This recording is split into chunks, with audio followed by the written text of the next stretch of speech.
Welcome to the Autoblog podcast and the North American International Auto Show. We're coming to you live from the very last Winter Auto Show here in Detroit. I'm Greg Migliore. This is also going to be our show recap. So, joining me today, we're going to have a cast of editors, including senior editor Alex Kierstein and the other Seattleite, consumer editor Jeremy Korzeniewski. Hey, everybody. Welcome, guys. All right, so we got a lot of stuff to talk about. It was maybe not the busiest Detroit Auto Show we've ever seen, that's for sure, but there was still some pretty cool stuff. We've got our editors' picks coming up a little bit later, and then we're going to bring in Joel Stocksdale and John Snyder. So, big podcast for you. We're going to have fun talking cars. Supra. Let's just start right there. Big reveal. People are really fired up about it. A little bit of a polarizing reveal as well. What do you guys think? Yeah, I mean, Supra, judging from the traffic that we get on the website, the biggest deal, the biggest announcement here at the 2019 Detroit Auto Show. And polarizing is a really good way to put it. We've had a lot of conversations among editors on the good and bad. And if you read through the posts that we've had, and there have been like a dozen of them, you'll see that a lot of our commentators are very sharply divided on the Supra. Just looking at specs, it sounds really cool. We're automotive journalists, we're fans of cars. Of course, we're going to love sport coupes, especially ones with 335 horsepower, 365 pound-feet of torque from a turbocharged inline-six engine. No one's going to be mad about that. Rear-wheel drive platform, everybody's happy about that. Automatic transmission only, that's a sticking point. Especially when you look at the history of something like a Toyota Supra. It's a sports car, no manual transmission. Also, most of the engineering work is done by BMW. And when you think about a Toyota Supra, what do you think about? It's the pinnacle of Japanese engineering. Yeah, we were talking about that earlier. It's the last generation Supra, the A80, the Mark IV, was sort of a technological tour de force. It was really Toyota saying, we can do this, like here's the ultimate sports car we can build. So I think for the Toyota purists, for the people that grew up idolizing the A80 Supra, it's a bit of an interesting move for it to be an outsourced platform mechanicals. But the truth is it's going to come down to how it drives, right? I mean, that's the proof's in the pudding, right? Yeah, totally. And there's a lot of commentary too on whether the fact that a lot of the engineering of this car was done by BMW, is that a good thing or is that a bad thing? Historically, BMW's engineering is stellar. We think of like how many great driving vehicles BMW's put out over the years, but more recent history, especially since they switched from hydraulic power steering to electric power steering, a lot of driving enthusiasts have seen BMW take a step back. What's the Supra going to be like? How much input did Toyota have over the driving dynamics of that car? It's yet to be seen, and I think that's what's going to make or break the vehicle. And remember, we drove the prototype. One of our contributors, I think, drove it in Spain. So you can find that review on Autoblog, and the initial impressions were positive. Not a finished product, but Toyota did the calibration work. At a certain point, BMW and Toyota stopped talking, and it was all the calibration from that point on is Toyota. So I think it's promising, and it's really dependent on what the final product drives like, especially on track, because it was apparently a little tail happy and a bit of a handful in a good way. So. Yeah, well, that'll be really interesting. And the numbers look good. Yeah, the numbers 0 look to good. 60, 4.1 seconds. Top speeds electronically limited to 155. It'll go, unrestricted. I'm sure it'll go, significantly faster than that. One of the engineers in a previous story said 180 wouldn't be a problem if they de-restricted it. So I think the numbers are going to be there, but exactly what you said. What's it going to be like on the track? Is it going to be playful? Is it going to be fun? What kind of attitude is that vehicle going to have? And that's what we have to see. I think that's a really good take. And I think to go back to sort of the partnership with Toyota and BMW, I kind of think this is just the way the world is going to work from here on out. Even companies like Toyota and BMW, which are doing well right now, I think to achieve the proper scale, they're going to want to share development costs and then sort of go their separate ways at certain points to make a product in an area that I think is going to become increasingly niche for them and for almost every other automaker. I'm a little surprised that it's the Supra and the Z4 is like the area they decided to work together on. Yeah. I could have seen more of a like the BRZ and then the 86 that Toyota Subaru did. That to me seems like just a little bit of a less like sacred cow to do this on. So I know I was a little surprised that it's the Supra and the Z4, but I mean I'm optimistic. I guess I'm not a dyed-in-the-wool Supra guy. I know you guys have like strong feelings about it. I liked it. It was definitely a car I really, dreamt about growing up. I think we're all that sort of generation where the Supra really meant something. But I'm kind of taking more of a neutral approach to it. I went over, looked at it at the stand today, and for me, the design I think is awesome. It looks Love good. That part of it. It doesn't look like a BMW from the outside. Yeah, it's really absolutely. distinctive. I feel like it's really a Japanese styling. So I think you're right on that point. Yeah. Yeah, and this isn't a perfect comparison, but imagine if Chevrolet and Honda decided that they were going to get together and work on a vehicle. Could you imagine how Corvette fans would feel if Honda and Acura did all of the engineering work on the next Corvette? And this isn't a perfect. That's a great analogy, though. I think you're onto something there. Wow. But I mean, there would be an uproar, right? Yeah. And I think you're seeing a little bit of that in the commentary now that this vehicle's been released. And I want to say the other thing that you have to think about critically, and we have to think about when we're analyzing where the Supra is going to sit in the sports car niche, is I think there's a lot of really, this isn't really knock against the Supra, but there's a lot of really compelling hardware at that price point. And even sticking within the BMW family for a few $1,000s more, you have the M2, which is a phenomenal car for the money. It's a car that I'm not really a BMW guy. I'd pay my own money to own that car, and it's not cheap either. A superb driving vehicle with 405 horsepower now that they've revised it a little bit. So that's where I worry about the Supra a little. If you look at the competitive set, it's a really, you've got Corvette in there, you've got RS3 in there, you've got a lot of interesting things. GT350, and I mean it's another one I'd have trouble kicking a GT350 out of bed for either a Z4 or a Supra. So I mean it's a tough competition, and I don't know that.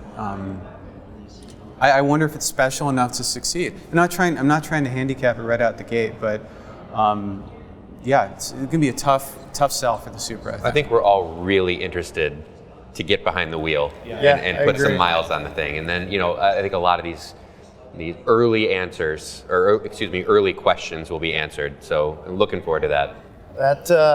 I think that's a great take on the Supra. You mentioned the 350. How about the GT500? Another huge reveal here in Detroit. Yeah. The specs sound great, over 700 horsepower, blindingly fast 0 to 60 time. It looks exactly like you expect the latest Shelby GT500 to look like. Thumbs up or thumbs down? Well, I mean, judging by the readership, judging by you guys, very, very interested in the GT500, which makes sense. I mean, it's the ultimate Mustang. It's a Shelby. It's going to be a Hellcat fighter in some sense, but it'll probably be a lot more nimble than any of the Hellcat variants. It's a 2.65 liter supercharger, air-to-water intercooled. We don't have all of the exact numbers yet. Ford kind of meets out the specs as it gets closer to actually being revealed. So we know it'll make more than 700 horsepower. We were talking about this. We think that strategy is them hedging a little bit in case, Dodge turns the wick up a little bit on the Hellcat to try and steal some of the GT500's thunder. So they're keeping the final spec a little bit close to the vest until closer to launch time. But looking at it in person on the show floor, super aggressive. Super aggressive. There's a lot of carbon fiber. There's a lot of aero. What stood out to you, Jeremy? So I looked at it in pictures before I saw the vehicle actually in person. Looking at it in pictures, it looks ridiculously aggressive. In person, I was actually pleasantly surprised. It doesn't look boy racer. It looks much more mature than I was expecting, and I really like it. Just externally, giving it the walk around, the visual look. The carbon fiber wheels look amazing, and they're like steamroller in back, how much rubber there is on this thing, which is it's nuts. Yeah, and to your point that you were talking about how Ford, you don't want to say sandbagging with power. This is not the first time they've done that. Yeah. I was researching the older GT350, and the last time it came out, I think it debuted in 2012 as a 2013 model, the previous version of the GT500. When they first announced it, they said it was going to have at least 650 horsepower, and I don't know, they said 600 pound-feet of torque. They didn't give a final figure at first. Once the SAE rated numbers came out, it was 662 horsepower and 631 pound-feet of torque. This feels very similar. They're giving a minimum number. It's going to have at least 700 horsepower. I wouldn't be surprised if when it came out it was 720, 725, 730. Yeah. I think it's probably going to come in higher than the Hellcat, which is 707? 707. Yeah, it's probably not going to hit Red Eye. That was 797 something, Yep. Just shy of 800. Just shy of 8. Yep. Yeah, and I think I would guess if they thought that they were going to be up there, they might be throwing that 800 figure around. But since they're saying 700, I'm anxious to find out. I really want to see where they fall on that final power figure.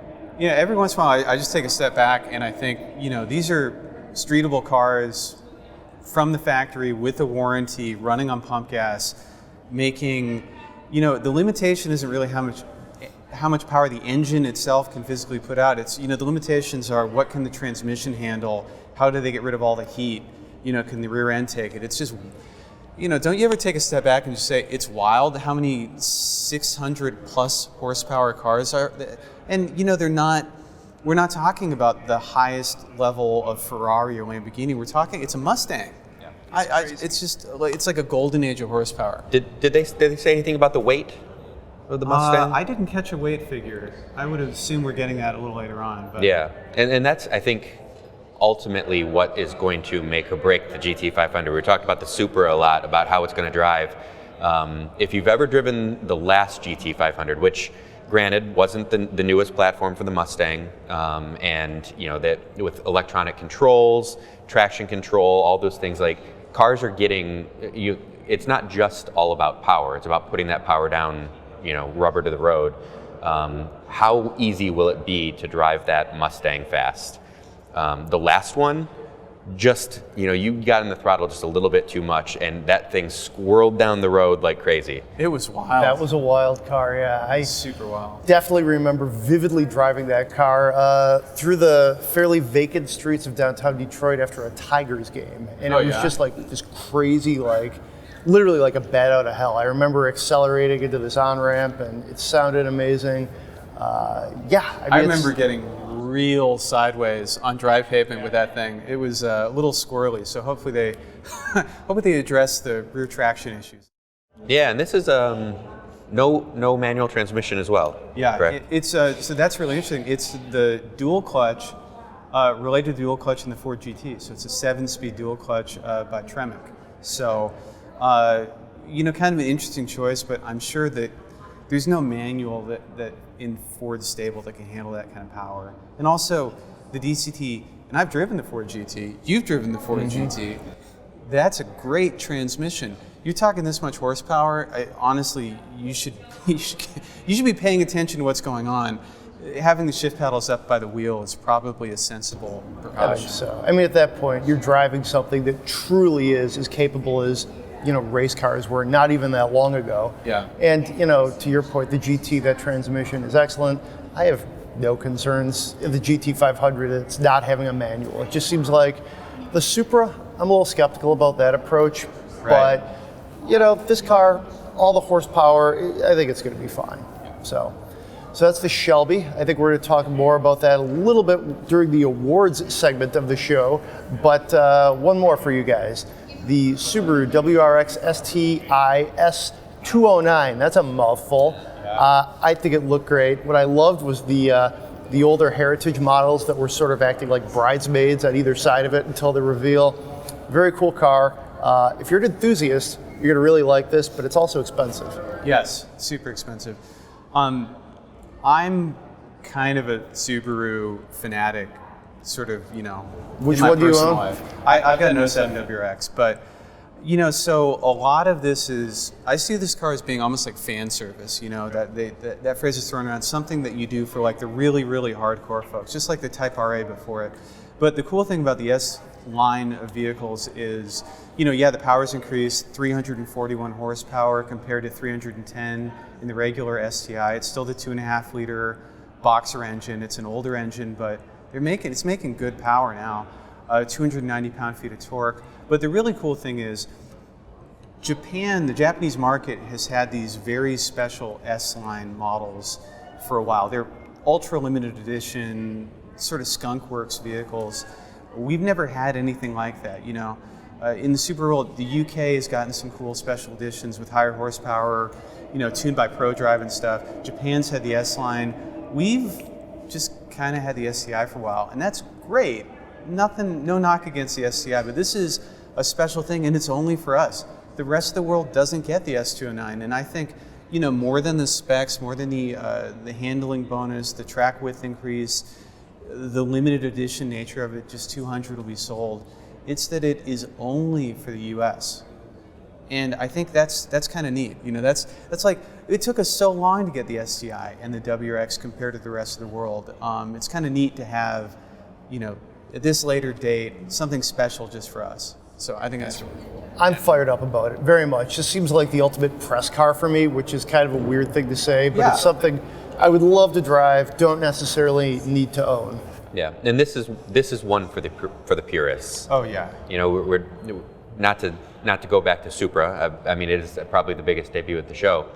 The Supra, in name, this is one for the purists.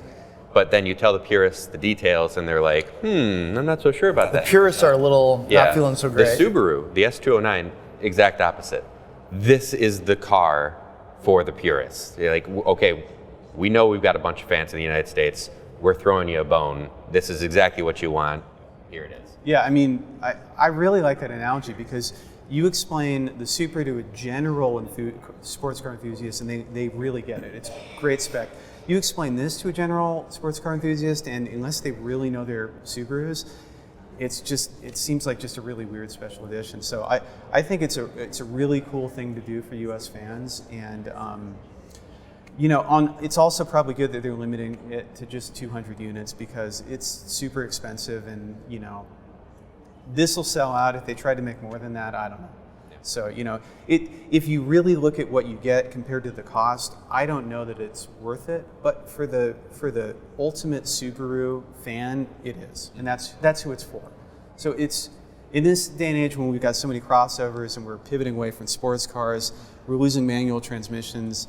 It's nice to see something really hardcore for the people that really get it, and I think that much credit to Subaru. Yeah, and these are, what is the power's 341? Is that 341? These are going to be 341 really usable horsepower. Yeah, absolutely. All-wheel drive, manual transmission. It's the car, like, of all the enthusiast-oriented cars here in Detroit, it's the one that excites me most. Yeah. I could see spending my own money on this. I'm very, very excited about it. I think it also speaks to the strength of the Subaru brand right now, that they can say, hey, we're doing well in crossovers, we're doing well in different segments, but hey, we're still going to play this card for our really hardcore base of fans who want this, and we'll pay the money, and I guarantee they'll sell it out. Oh yeah, it's probably sold out as we speak. Probably is sold out, right. Cool.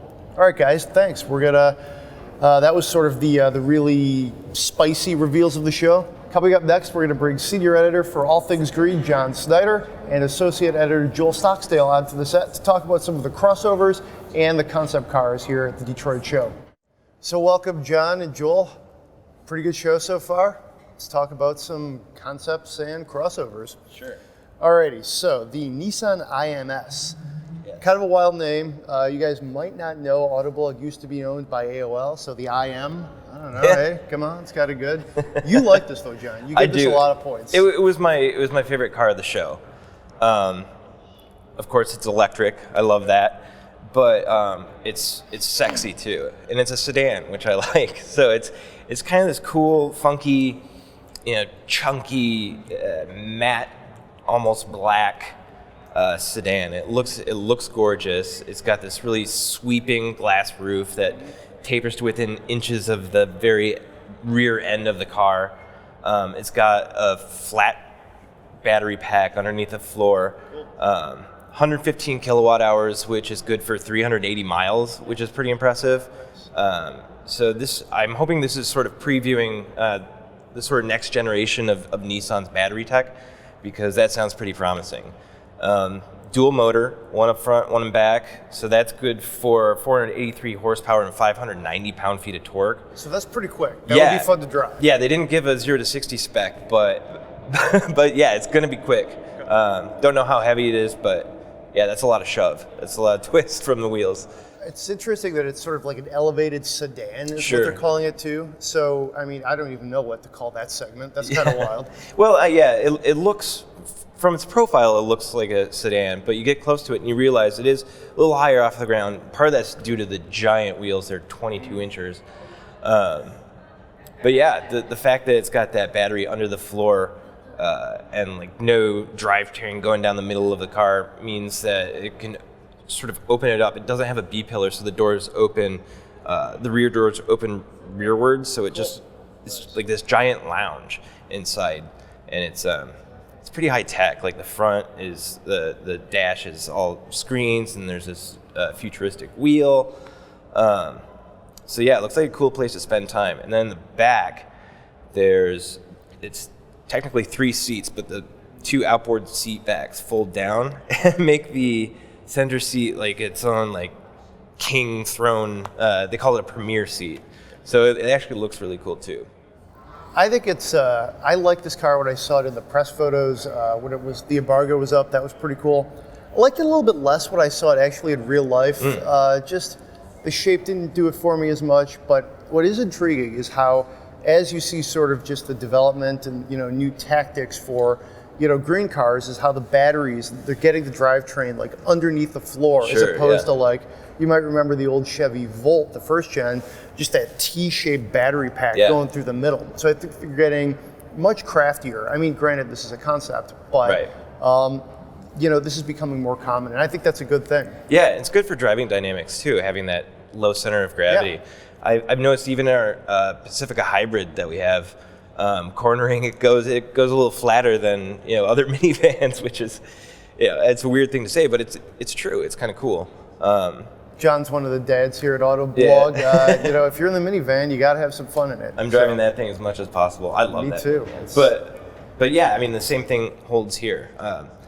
It is a little bit higher off the ground, so but that dense battery pack right at the bottom is going to keep that center of gravity low, help with the handling. Cool. What do you think, Joel? Yeah, it's a sharp-looking sedan crossover thingy. Elevated crossover sedan, right? Yeah, I hope it's more lifted sedan than it is truncated crossover, because we already covered how I feel about those coupe-like crossovers last week. Listen to the last podcast. Joel is not a fan of blurring the lines. But yeah, actually, it's kind of funny. It's a bit like a futuristic version of the Subaru Outback sport utility sedan and the Volvo S60 Cross Country. The interior has neat features too. It's got these crazy like intersecting cross members for the dashboard and stuff, and it's a neat car. A lot of weird structure and geometry to it. In the inside and on the outside too. There's some graphics on the roof. It's pretty neat. It was a very good concept. Like if you're going to do a concept car, and that's your big thing at the show, do it crazy, do it well. And I do think they did both those things. Again, it's not exactly my flavor of brandy at the moment, but hey, it's cool. It's mine. Yeah, well, obviously it's got me excited about the future. Yeah. If this is sort of where the thinking lies, at least for Nissan, moving forward, making EVs more exciting, I'm all for this. This does it for me. It gets me excited. So speaking of electrics, the Ford Explorer is now a hybrid, which is a little bit surprising. Joel, you were sort of covering this last week. You did a bunch of stories on it. The Explorer was another huge reveal here at the Detroit show. Not just the regular one, but now there's an ST Explorer with almost unbelievably a track pack, and of course the hybrid version. So take us through that. Yeah, so I guess we'll kick off with the hybrid. And it's very similar to the Lincoln Aviator hybrid. It has the same 10-speed automatic transmission with an electric motor slapped on the end of it. And it has the battery in the same location. The battery sits on the passenger side underneath the passengers. It's there because it doesn't take up any extra space inside the cabin for cargo or people. It's just convenient to have it there. Unlike the Aviator, it uses a naturally aspirated 3.3-liter V6 as opposed to the Aviator's twin turbocharged 3-liter V6. So instead of 450 horsepower and 600 pound-feet of torque, it has just 318 horsepower. Still, though, that's a little bit more power than the base turbocharged four-cylinder version. Sure. So I think it's intriguing how they're really just the proliferation of the Explorer lineup. I think this is wise for Ford to try to stretch it out, maybe attract some different buyers. And I think they're also actually giving some of their, like, the base Explorer buyer, you know, like the family with the golden retriever and a few kids that's going to need this yet, right? And I only have the one kid podcast listeners, but definitely one large dog. I digress. But this is sort of by adding the hybrid or the ST option, you can sort of go down that, you know, that path and think, well, I need the Explorer. I don't know if I really want it, but hey, wait a minute. The ST, that sounds fun. You're willing to spend the money. So I think that's a smart play. The Aviator on which it's based, frankly, I think is gorgeous. I think that's, from a design standpoint, I think that's, obviously it's a luxury car, but I think they really went for it with the Lincoln. With the Explorer design, a little bit more meh on that one. Looks exactly like an Explorer. Yeah. It looks almost exactly like the current Explorer, but that's okay. So it's an important vehicle for Ford. Super critical. I mean, what do you think, Joel? You think they did what they had to do? Yeah, I mean, it's got the mechanicals that I think is going to make it interesting and unique in the segment. I mean, if you want a rear drive 3-row anything at like a reasonable price, your only real option has been Dodge Durango. Sure. And now you've got a competitor, and it's a more modern competitor. It's one that has a hybrid option.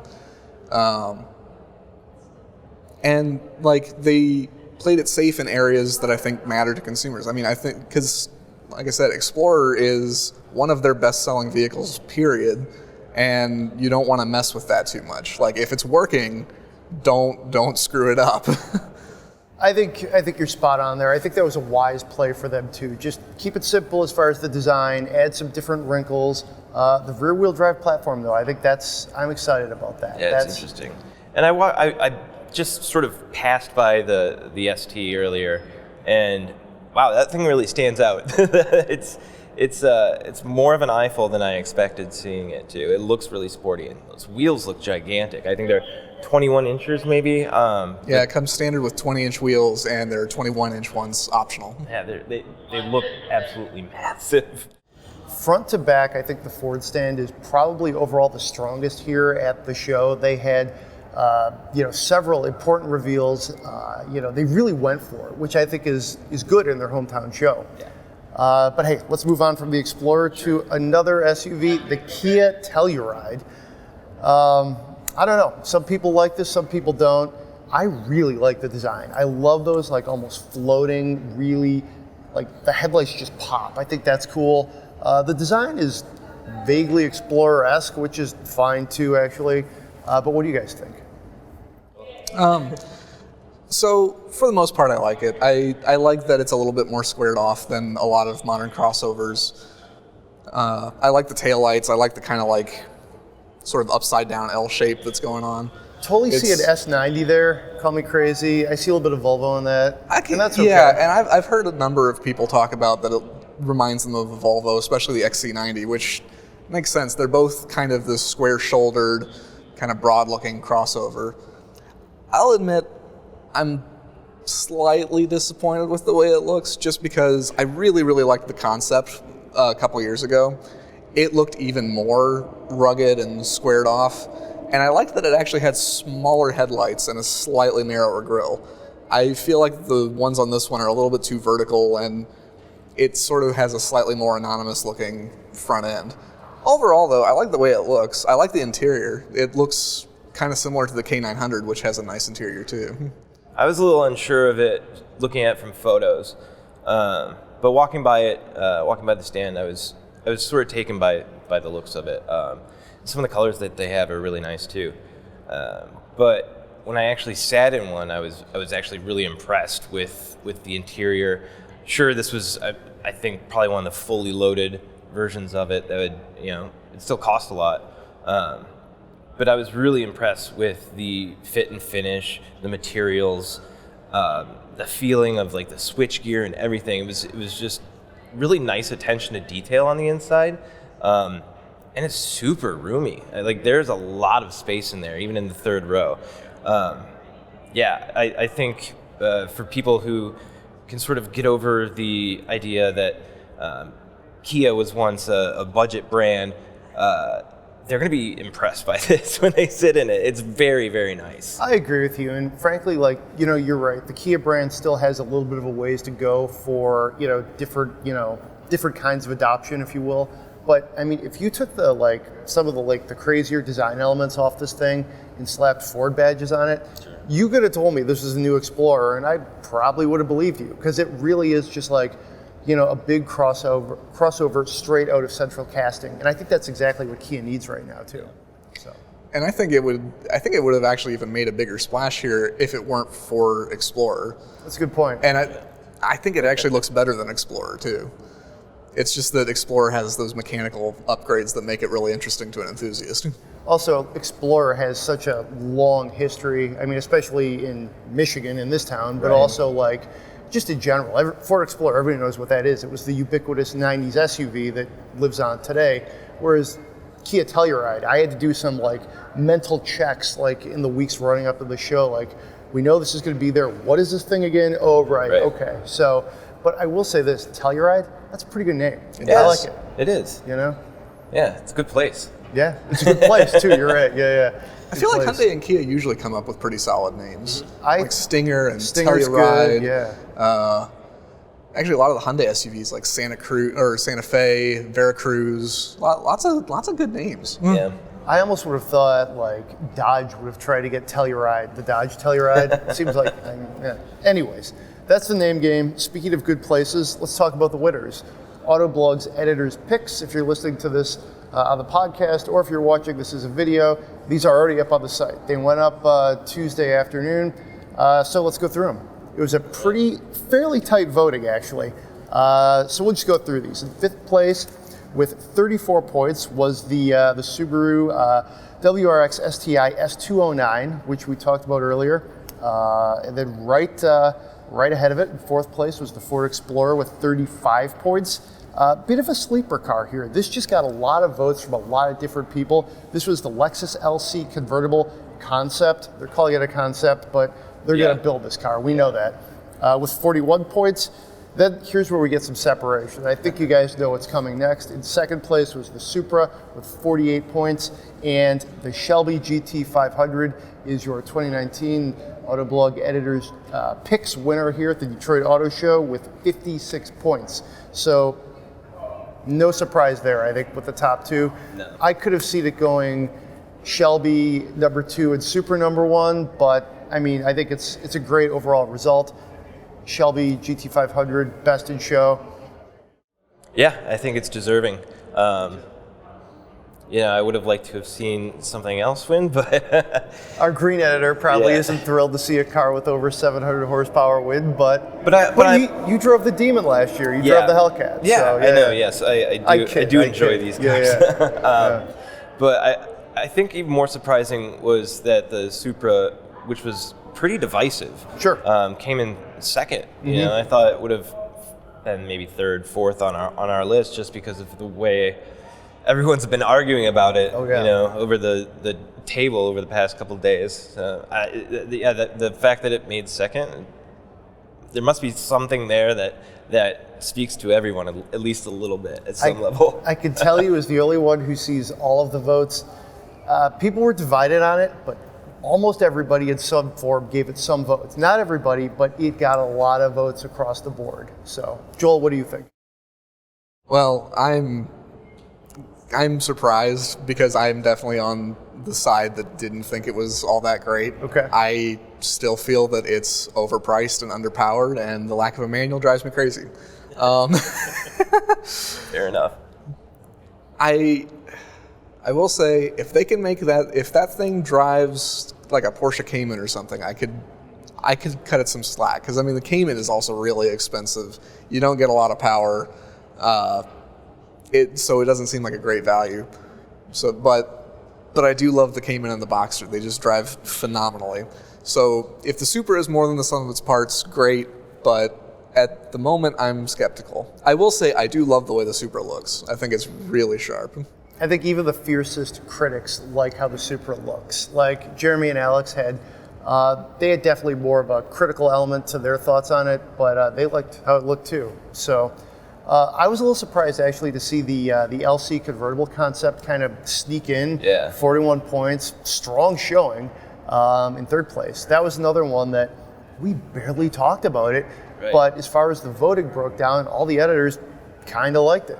Yeah, it was fetching. I was surprised, walking by it. I was drawn to it a lot more than I expected. I'm not a huge fan of convertibles in general.